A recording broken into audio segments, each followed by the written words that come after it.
أما بعد أعوذ بالله من الشيطان الرجيم بسم الله الرحمن الرحيم اتل ما أوحي إليك من الكتاب وأقم الصلاة إن الصلاة تنهى عن الفحشاء والمنكر صدق الله العظيم وبلغنا رسوله النبي الكريم۔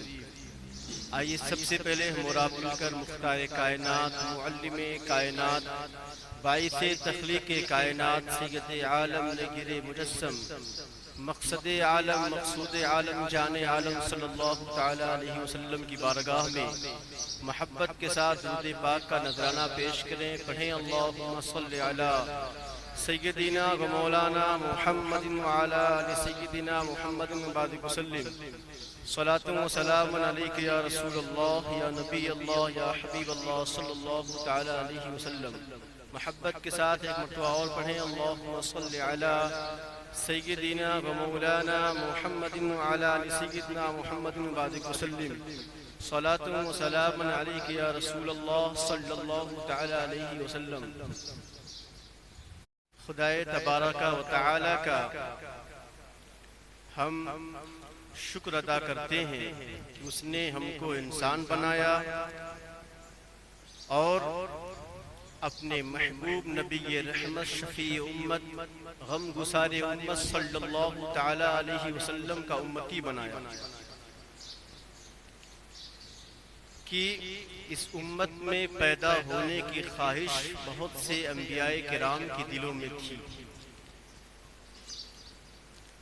پیارے آقا کریم صلی اللہ علیہ وسلم کے پیارے دیوانوں، ہم نے تو کوئی خواہش اور کچھ جد و جہد یا کوئی دعا نہیں کیا کہ اللہ تو ہم کو اپنے محبوب کی امت میں پیدا کر دے۔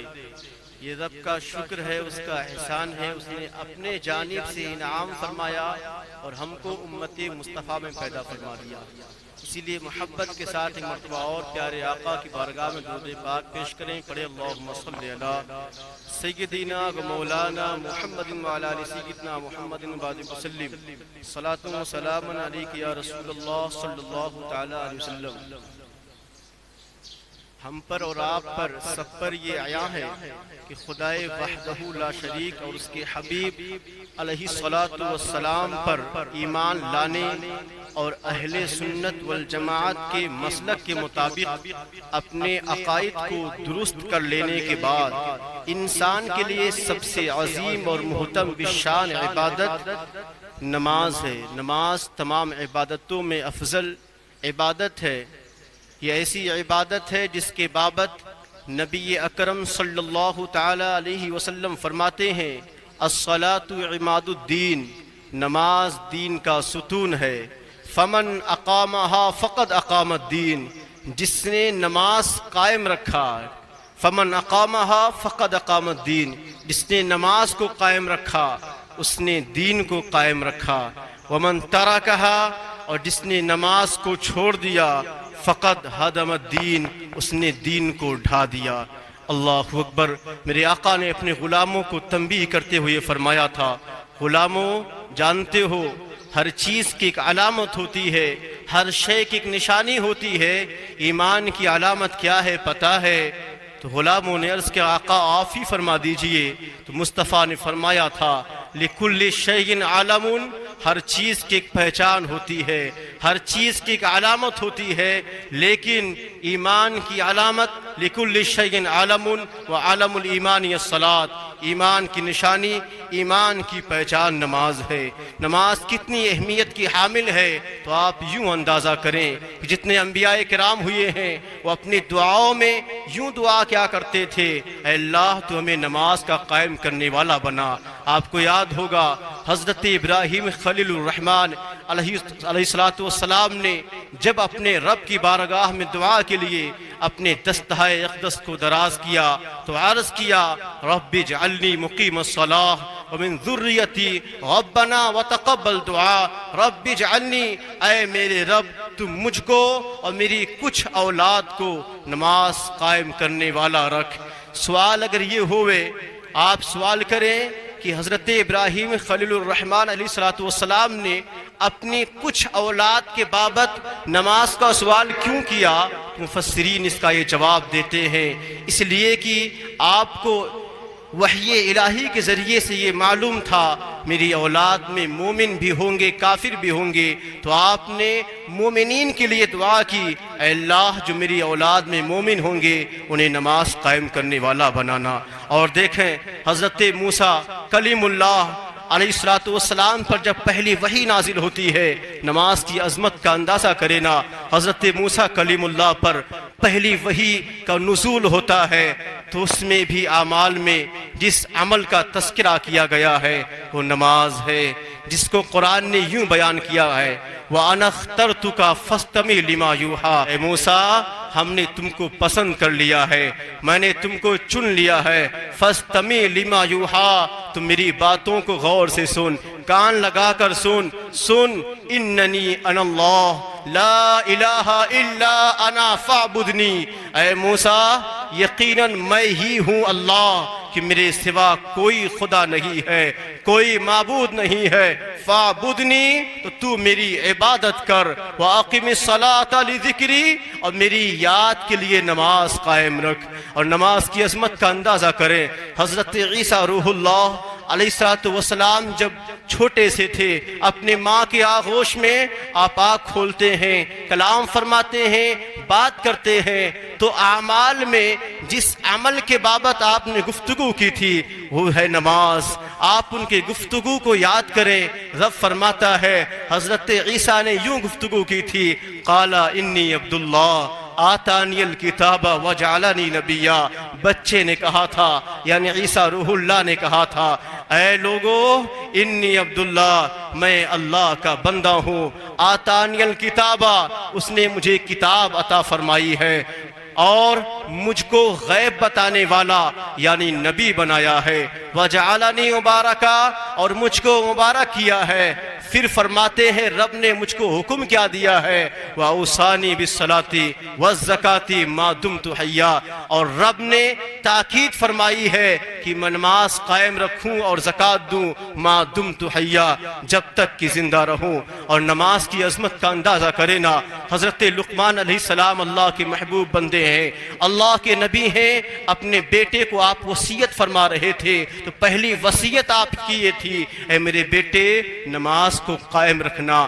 آپ کی وصیت کو قرآن نے یوں بیان کیا ہے، آپ نے کہا یا بنیا، اے میرے فرزند ارجمند، اے میرے لخت جگر، یا بنیا اے میرے بیٹے، اقم الصلاۃ نماز قائم رکھنا، تو نماز قائم رکھ، وامر بالمعروف اور نیکی کا حکم دے، اچھی بات کا حکم دے، ونہا عن المنکر اور بری بات سے منع کر، واصبر علی ما اصابک اور جو تجھ کو افتاد پہنچے، جو تجھ کو مصائب و آلام پہنچے ان پر صبر کر، ان ذالک من عزم الامور، اس لیے کہ صبر کرنا مصیبتوں پر اور نماز قائم رکھنا یہ ہمت والوں کا کام ہے۔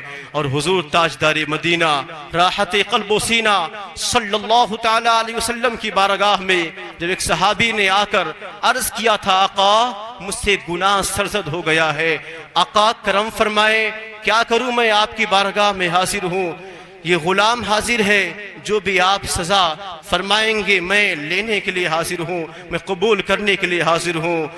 میرے آقا بھی خاموش تھے کہ رب نے جبریل علیہ السلام کو بھیجا، جبریل آتے ہیں اور جبریل حضور سے عرض کرتے ہیں رب نے یہ حکم دیا ہے، حکم کیا ہے وَأَقِمِ الصَّلَاةَ طَرَفَيِ النَّهَارِ وَزُلُفًا مِّنَ اللَّيْلِ إِنَّ الْحَسَنَاتِ يُذْهِبْنَ السَّيِّئَاتِ ذَلِكَ ذِكْرَىٰ لِلذَّاكِرِينَ، اے مصطفیٰ اس سے کہیے وَأَقِمِ الصَّلَاةَ نماز قائم رکھے، نماز پڑھے، طرفین نہار دن کے دونوں کناروں میں، دن کے دونوں کناروں سے کیا مراد ہے تو پہلا کنارہ زوال سے پہلے کا ہے اور دوسرا کنارہ زوال کے بعد کا ہے۔ پہلے کنارے سے مراد نماز فجر ہے اور دوسرے کنارے سے مراد نماز ظہر اور عصر ہے، زوال کے بعد کا وقت ہے۔ تو یوں کہا جا رہا ہے اے مصطفیٰ اپنے اس غلام کو بتا دیجئے کہ یہ نماز پڑھے، فجر کی، ظہر کی اور عصر کی، وَزُلْفًا مِّنَ اللیل، اور رات کے کچھ حصوں میں نماز پڑھے۔ رات کے حصوں سے کیا مراد ہے؟ مفسرین فرماتے ہیں رات کے حصوں میں نماز قائم رکھنا، اس سے یہ مراد ہے کہ مغرب کی نماز پڑھے اور عشاء کی نماز پڑھے۔ جو یہ کرے گا ان الحسنات یذہبن السیئات، اللہ اس کے گناہوں کو مٹا دے گا۔ ان الحسنات یذہبن السیئات، یقیناً نیکیاں گناہوں کو مٹا دیتی ہیں۔ ذالک ذکریٰ للذاکرین، اور یہ نصیحت ہے نصیحت ماننے والوں کے لیے۔ پیارے کریم آقا کے دیوانوں، آپ نے اب تک انبیاء کرام کی دعائیں سنی ہیں، انبیاء کرام کی آرزو آپ نے سماعت کی جو نماز کے حوالے سے تھی۔ میرے آقا کو بھی رب نے حکم دیا اتلو ما اوحی الیک من الکتاب واقم الصلاۃ، اے مصطفیٰ پڑھیے جو آپ پر کتاب اتاری گئی ہے اور نماز قائم رکھیے۔ کیوں؟ ان الصلاۃ تنہی عن الفحشاء والمنکر، یقیناً نماز بے حیائی اور بری باتوں سے منع کرتی ہے۔ پیارے آقا کریم کے صلی اللہ علیہ وسلم کے پیارے دیوانوں، نماز ہر عاقل بالغ مسلمان پر چاہے مرد ہو یا عورت ہو فرض ہے۔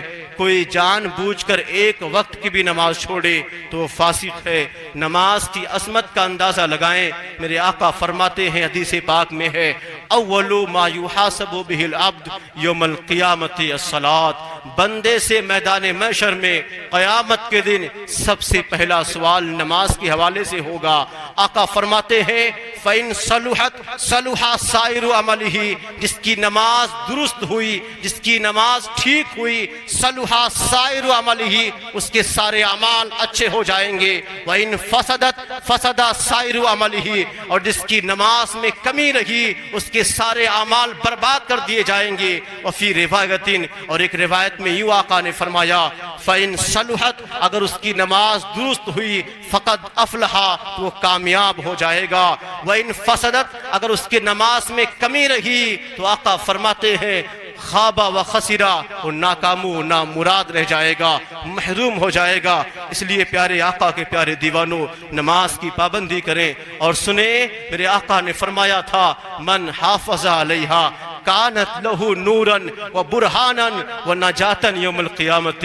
وہ نمازیوں سنو، آقا فرماتے ہیں من حافظ علیہا، جو نماز پابندی سے پڑھتا ہے، کانت لہو نوراً و برہاناً، میدان محشر میں قیامت کے دن نماز اس کے لیے روشنی ہوگی، دلیل ہوگی اور نجات کا ذریعہ ہوگی۔ اور وہ لوگ بھی سنیں جو نماز میں سستی کرتے ہیں، پابندی سے نماز نہیں ادا کرتے، ان کے بابت اسی حدیث میں حضور فرماتے ہیں وَمَن لَّمْ يُحَافِظْ عَلَيْهَا، اور جو نماز پابندی سے نہیں پڑھتا ہے لَمْ تَكُن لَّهُ نُورًا وَلَا بُرْهَانًا وَلَا نَجَاتًا وَكَانَ يَوْمَ الْقِيَامَةِ مَعَ قَارُونَ وَفِرْعَوْنَ وَحَامَانَ وَأُبَيَّ بن خلف۔ میرے آقا فرماتے ہیں جو نماز پابندی سے نہیں پڑھتا لَمْ تَكُن لَّهُ نُورًا وَلَا بُرْهَانًا وَلَا نَجَاتًا، میدان محشر میں قیامت کے دن اس کے پاس کوئی روشنی نہیں ہوگی، کوئی دلیل نہیں ہوگی، نجات کا کوئی ذریعہ نہیں ہوگا۔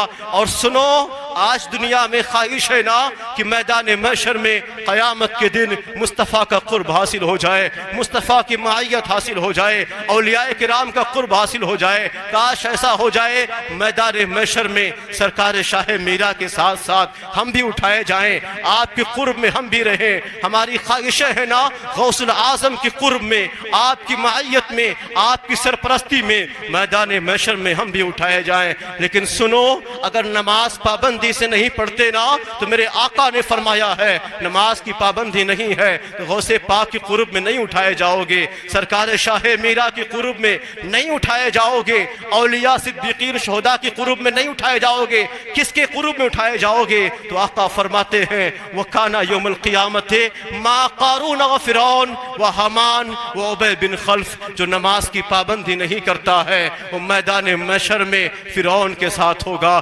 قارون کے ساتھ ہوگا، ہوگا، حامان کے ساتھ ہوگا، ابی بن خلف کے ساتھ ہوگا۔ آپ جانتے ہیں یہ سارے دشمنان خدا ہیں، ان کا جو انجام ہونے والا ہے وہی انجام اس کا بھی ہوگا جو نماز کی پابندی نہیں کرتا ہے۔ اس لیے پیارے آقا کریم کے پیارے دیوانوں، نماز پابندی کے ساتھ ادا کرو۔ اور سنو، نماز کی عظمت کا اندازہ کیجئے۔ حضرت کعب رضی اللہ تعالی عنہ فرماتے ہیں کہ میں نے موسیٰ کلیم اللہ علیہ السلام پر نازل شدہ کسی صحیفہ میں پڑھا ہے، اللہ فرماتا ہے اے موسیٰ 2 رکعت نماز ہوگی جسے میرا پیارا رسول اور اس کے امتی پڑھیں گے، یہ نماز فجر ہے، جو شخص اسے ادا کرتا رہے گا میں اس کے روز و شب کے گناہ کو بخش دوں گا اور وہ میری پناہ میں ہوگا۔ اور اے موسیٰ سنو، 4 رکعت نماز ہوگی جسے میرا حبیب اور میرے حبیب کی امتی پڑھیں گے، یہ نماز ظہر ہے، اور جو اسے پڑھے گا اس نماز کی پہلی رکعت کے بدلے میں میں اس کی مغفرت کر دوں گا، اور دوسری رکعت کے ثواب میں ان کے میزان عمل کا نیکیوں والا پلہ بھاری کر دوں گا، اور تیسری رکعت کے بدلے میں ان پر فرشتے مقرر کر دوں گا جو میری تسبیح اور ان کے لیے دعائے مغفرت کریں گے، اور چوتھی رکعت پر ان کے لیے آسمانوں کے دروازے کھول دوں گا جن سے جنت کی حوریں انہیں جھانکیں گی، اور میں حوران جنت کو ان کی زوجیت میں یعنی نکاح میں دوں گا۔ اور اے موسیٰ 4 رکعت نماز ہوگی جسے پیارا محمد ادا کرے گا اور اس کے امتی پڑھیں گے اور اس کے امتی بھی اسے ادا کریں گے، یہ نماز عصر ہوگی، اور نماز عصر پڑھیں گے تو ثواب کیا ہوگا؟ اس کے ثواب میں آسمان و زمین کا کوئی ایسا فرشتہ نہ ہوگا جو ان کے لیے دعائے مغفرت نہ کرے گا، اور جس شخص کے لیے فرشتے دعائے مغفرت کریں اسے کبھی عذاب نہیں ہوگا۔ اور اے موسیٰ 3 رکعت نماز ہوگی اسے میرا محبوب ادا کرے گا اور میرے محبوب کی امتی پڑھیں گے، یہ نماز مغرب ہے، اس کی ادائیگی سے میں ان کے لیے آسمانوں کے دروازوں کو کھول دوں گا، اور وہ اپنی جس حاجت کے متعلق بھی مجھ سے سوال کریں گے، جو بھی مجھ سے مانگیں گے میں ان کی اس حاجت کو پوری کر دوں گا۔ اور اے موسیٰ 4 رکعت نماز ہوگی جسے میرا حبیب ادا کرے گا، میرے محبوب کی امتی پڑھیں گے، یہ نماز عشاء ہے، یہ نماز ان کے لیے دنیا و ما فیہا، دنیا میں جو کچھ ہے سب سے بہتر ہوگی، اور وہ اپنے گناہوں سے اس طرح پاک و صاف ہو جائیں گے جیسے آج ہی اپنی ماں کے شکم سے پیدا ہوئے ہیں۔ اللہ اکبر۔ اس لیے کریم آقا کے دیوانوں نمازوں کی پابندی کریں، اور سنیں میرے آقا نے نمازوں کے حوالے سے فرمایا جعلت قرۃ عینی فی الصلاۃ، نماز میرے آنکھوں کی ٹھنڈک ہے۔ ٹھنڈک کا کیا معنی ہے؟